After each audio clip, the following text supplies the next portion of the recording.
Hey y'all, welcome back to my channel. So I am doing back-to-back videos because I want to keep you guys engaged, and I really want to build a community of women who feel safe.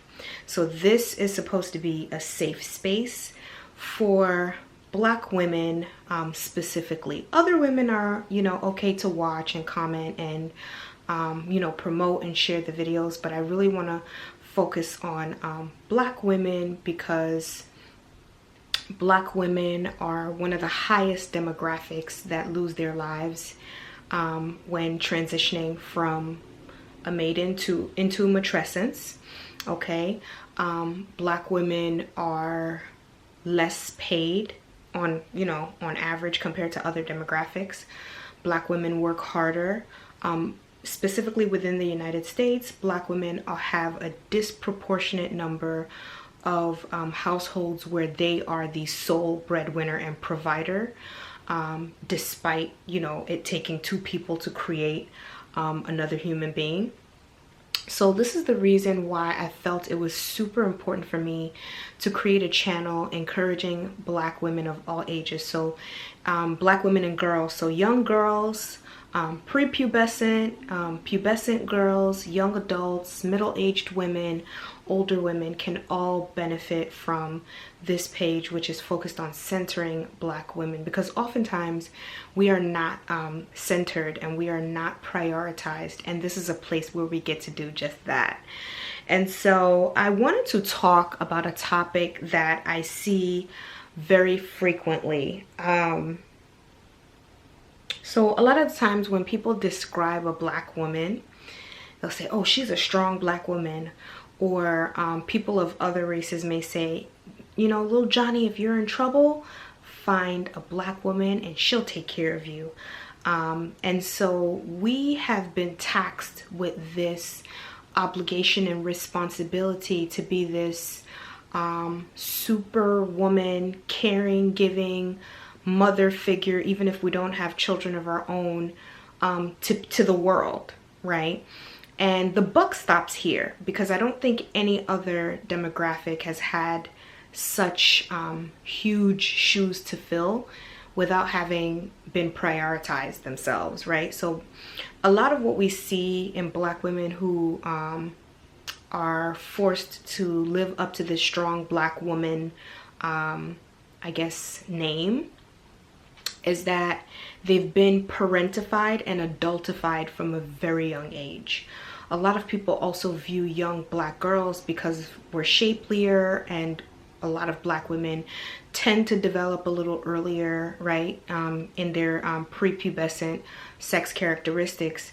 They call them fast from a young age. They call them all types of names that adultify them and take away their childhood essence. And because of this, they grow up feeling like they have to live up to that, right? A lot of Black women feel like they are responsible for other people.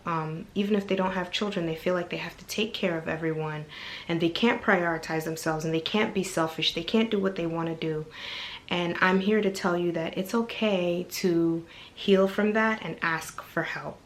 So on social media, you'll find a lot of the people that we look up to and see have created successful lives out of their social media careers that are Black, have talked about how maybe being the eldest daughter. For example, Jackie Aina was an eldest daughter, and I think she's one of 7 siblings, correct me if I'm wrong. And she talks about how she really wanted to separate herself from this auntie persona that people had created for her online. And when she decided to do that, the backlash was horrendous. Like, people didn't want to let this woman live her life without being responsible for everybody, because she's learning as she goes along too. Like, she's a human being. We cannot place these high, lofty expectations on people that we don't even know, that we know basically through a parasocial, social media relationship. And so using that as an example, that brings me to my next point of, if you are a Black woman who's an eldest daughter specifically, you know, find therapy, get therapy, be around people who are willing to be for you what you have had to be for your siblings and your parents. Because oftentimes eldest daughters tend to pick up the slack where the parents are unable to. Mom's working late, okay, when you get off school, you got to pick up your little brother. You know, dad's out of town for the next 4 weeks, okay, it's your job to cook while mommy's at work. You got to bathe, you know, your younger sibling and put him to bed. All the things that parents would normally do or ordinarily do so that you, even though you're an eldest daughter, as a child can still have a childhood, gets stolen from you. And I'm here to tell you that if you have achieved something for yourself, whether or not you've achieved something for yourself in life, it's important that you prioritize yourself to make way for, you know, opportunities and healing and joy and peace without feeling obligated to cater to others and to do for others and to be there for others, because 9 times out of 10 it's never really reciprocated unless the other person is also very well invested in that familial relationship with you or that friendship with you.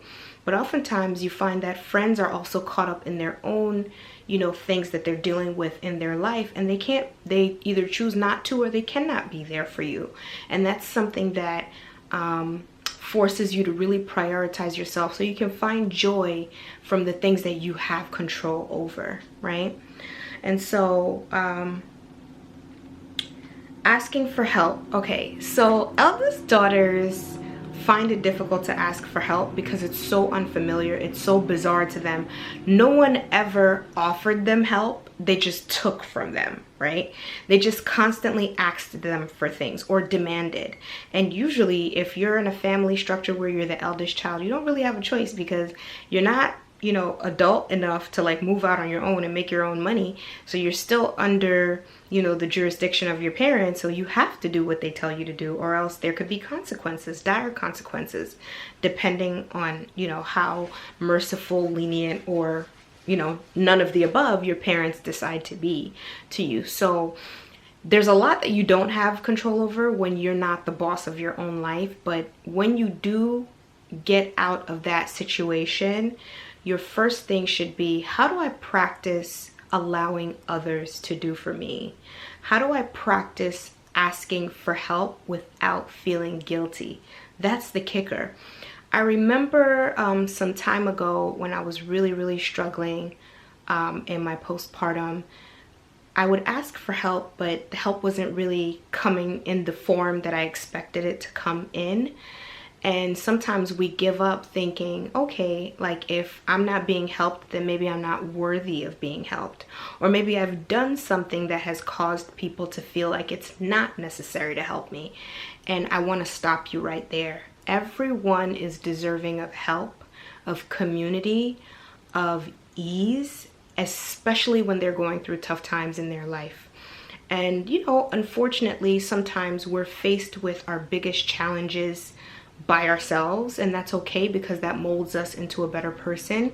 But when you have the ability or the opportunity, the option to ask for help, and there's a high chance that you will receive it, take it, because this world is already so difficult as it is that your hyper independence as a Black woman, whether you're an eldest daughter or not, will end up coming to bite you in the butt.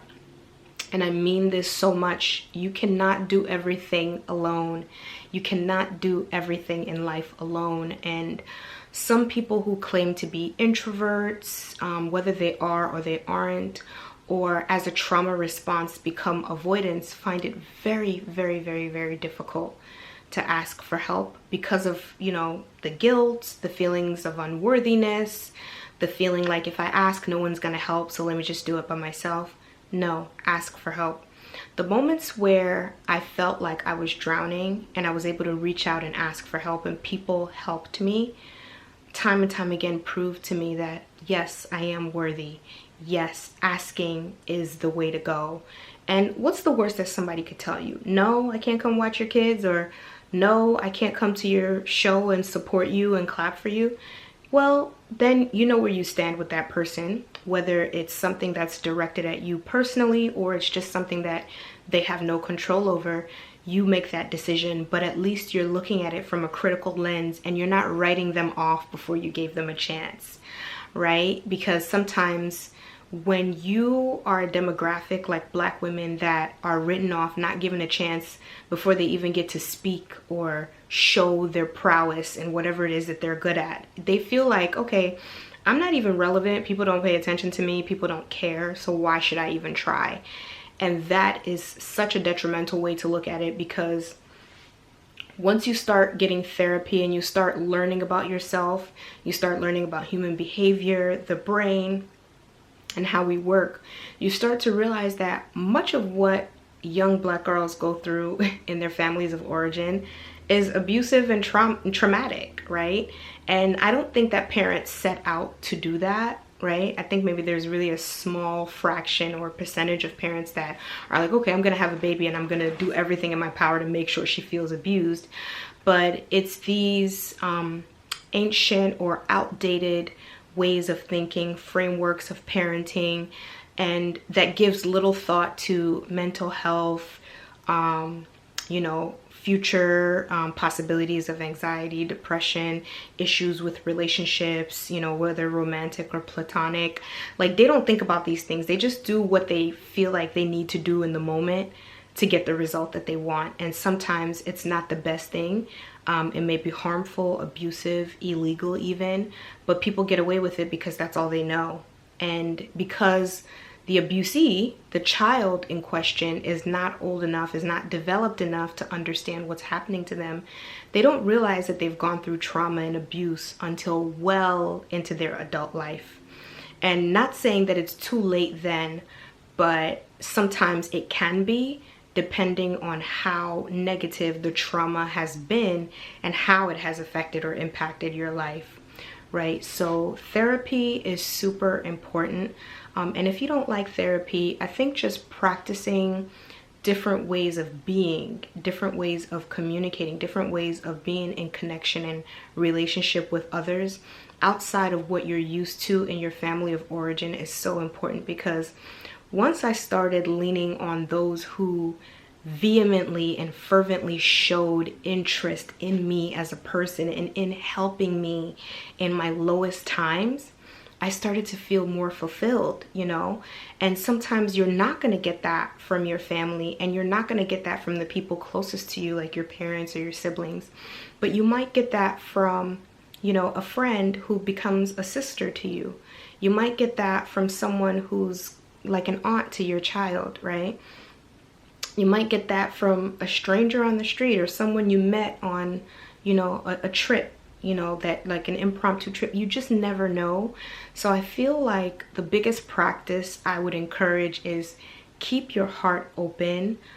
Be open to healing. Be open to different methods of healing. So if therapy doesn't work for you, find other ways like that you can do some healing, like somatic work, like yoga, breath work, different forms of spirituality, community with a totally different demographic than you would ordinarily gravitate to, right? Because sometimes we continue to replay the same relationships or date the same guy with a different face and name because we're going for the familiar instead of being brave enough to say, this is not what I would normally go for in a friendship or in a romantic relationship, but I'm going to try it anyway because this person is showing me objectively that they can be helpful, kind, merciful, forgiving, and bring ease into my life. And I'm here to just advise, you know, Black women in general, always pick, you know, the path that gives you ease. I'm not saying don't work. I'm not saying don't